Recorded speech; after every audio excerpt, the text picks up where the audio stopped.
जय श्री कृष्णा। राधे राधे। आइए सुनते हैं जगन्नाथपुरी रथ यात्रा की यह कहानी। उड़ीसा के पुरी में स्थित जगन्नाथ जी का मंदिर समस्त दुनिया में प्रसिद्ध है। यह मंदिर हिंदुओं के चारों धाम के तीर्थ में से एक कहते हैं। मरने से पहले हर हिंदू को चारों धाम की यात्रा करनी चाहिए। इससे मोक्ष की प्राप्ति होती है।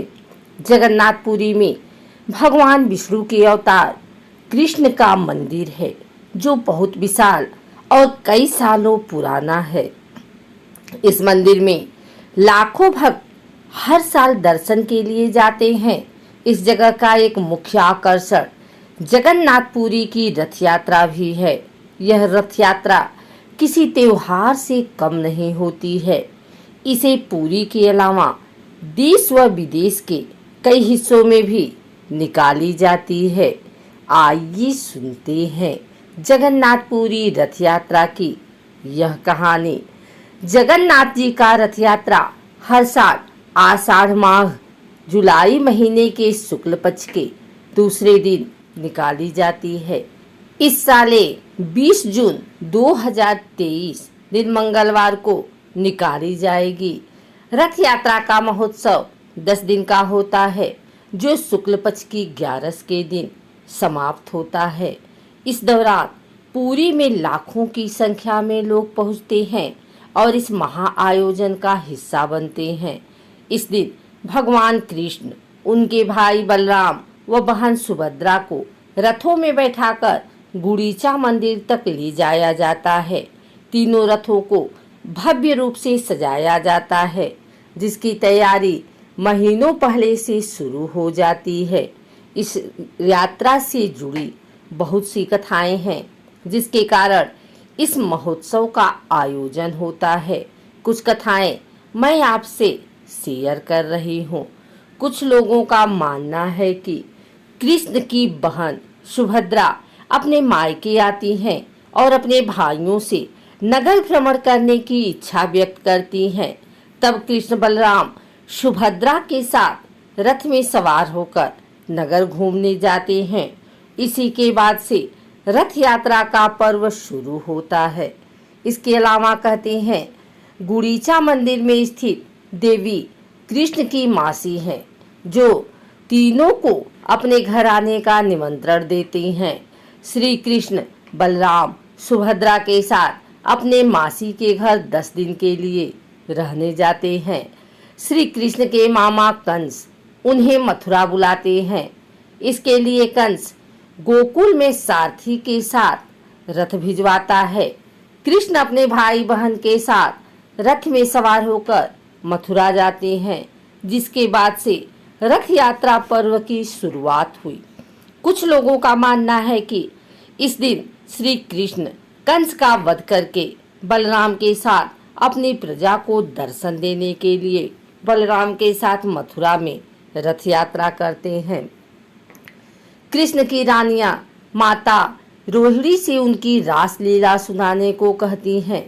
माता रोहिणी को लगता है कि कृष्ण की गोपियों के साथ रास लीला के बारे में सुभद्रा को नहीं सुनना चाहिए, इसलिए वो उन्हें कृष्ण बलराम के साथ रथ यात्रा के लिए भेज देती हैं। तभी वहां नारद जी प्रकट होते हैं। तीनों को एक साथ देख वे प्रसन्नचित हो जाते हैं और प्रार्थना करते हैं कि इन तीनों के ऐसे ही दर्शन हर साल होते रहें। उनकी यह प्रार्थना सुन ली जाती है और रथ यात्रा के दौरान इन तीनों के दर्शन सबको होते रहते हैं। कहते हैं श्री कृष्ण की मौत के पश्चात जब उनके पार्थिव शरीर को द्वारिका लाया जाता है, तब बलराम अपने भाई की मृत्यु से अत्यधिक दुखी होते हैं। कृष्ण के शरीर को लेकर समुद्र में कूद जाते हैं। उनके पीछे पीछे सुभद्रा भी कूद जाती हैं। इसी समय भारत के पूर्व में स्थित पुरी के राजा इंद्रद्युम्न को स्वप्न आता है कि भगवान का शरीर समुद्र में तैर रहा है, अतः उन्हें यहाँ कृष्ण की एक विशाल प्रतिमा बनवानी चाहिए और मंदिर का निर्माण करवाना चाहिए। उन्हें स्वप्न में देवदूत बोलते हैं कि कृष्ण के साथ बलराम सुभद्रा की लकड़ी की प्रतिमा बनाई जाए और श्री कृष्ण को अस्थियों को उनकी प्रतिमा के पीछे छेद कर रखा जाए। राजा का सपना सच हुआ। उन्हें कृष्ण की अस्थियां मिल गई, लेकिन अब वह सोच रहा था कि इस प्रतिमा का निर्माण कौन करेगा। माना जाता है शिल्पकार भगवान विश्वकर्मा एक बढ़ई के रूप में प्रकट हुए और मूर्ति का कार्य शुरू किए। कार्य शुरू करने से पहले वे सभी से बोलते हैं कि उन्हें काम करते वक्त परेशान नहीं किया जाए, नहीं तो वे बीच में ही काम छोड़कर चले जाएंगे। कुछ महीने हो जाने के बाद मूर्ति नहीं बन पाती है। तब उतावली के चलते राजा इंद्रद्युम्ना बढ़ई के रूप का दरवाजा खोल देते हैं।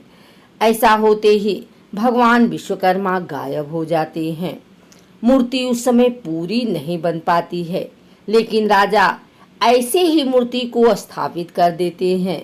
वो सबसे पहली मूर्ति के पीछे भगवान कृष्ण की अस्थियां रखते हैं और फिर मंदिर में विराजमान कर देते हैं। एक राजसी जुलूस 3 विशाल रथों में भगवान कृष्ण, बलराम और सुभद्रा का हर साल मूर्तियों के साथ निकाला जाता है। भगवान कृष्ण, बलराम और सुभद्रा की प्रतिमा हर 12 साल के बाद बदली जाती है।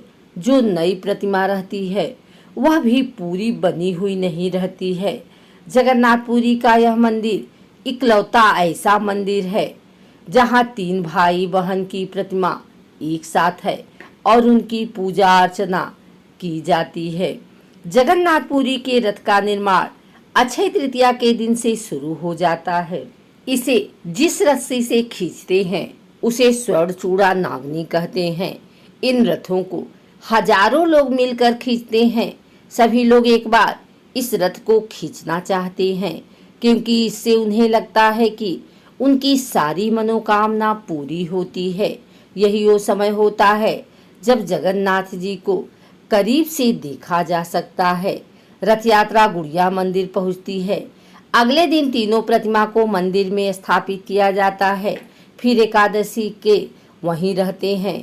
इस दौरान पुरी में मेला भरता है। तरह तरह के आयोजन होते हैं। महाप्रसाद का वितरण होता है। एकादशी के दिन जब इन्हें वापस लाया जाता है, उस दिन वैसे ही भीड़ उमड़ती है। उस दिन को बहुड़ा कहते हैं। जगन्नाथ की प्रतिमा अपने मंदिर के गर्भ में स्थापित कर दी जाती है। साल में एक बार ही एक प्रतिमा को उन्हीं जगह से उठाया जाता है। रथ यात्रा का आयोजन देश विदेश के कई हिस्सों में होता है। भारत देश के कई मंदिरों में कृष्ण जी की प्रतिमा को नगर भ्रमण के लिए निकाला जाता है।